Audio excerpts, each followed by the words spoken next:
A major city on England's south coast is the busy port of Portsmouth, long the home of the Royal Navy. For centuries, Britain, a maritime superpower, relied on the fleets based here to maintain and expand its vast empire. As an obvious military target, Portsmouth was nearly flattened by World War II bombs, but has been rebuilt since 1945. Its cathedral survived only because the Nazis used it as a beacon to help guide their bombs.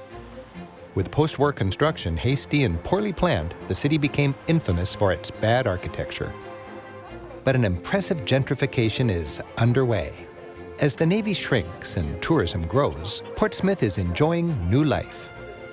Underneath a sail-like tower, its formerly gritty industrial waterfront has been transformed into a vital shopping and restaurant complex. The once formidable ramparts are now a park-like promenade lined with historic points of interest, mostly ignored by those simply enjoying a refreshing stroll. With the notoriously blustery weather, local kids gather at the base of the wall. Nicknamed the Hot Walls, it's out of the wind and retains warmth from the unreliable English sun.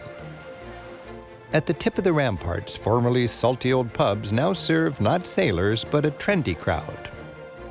Their conversation is punctuated by the passage of massive ships and ferries artfully powering through the narrow mouth of the harbor.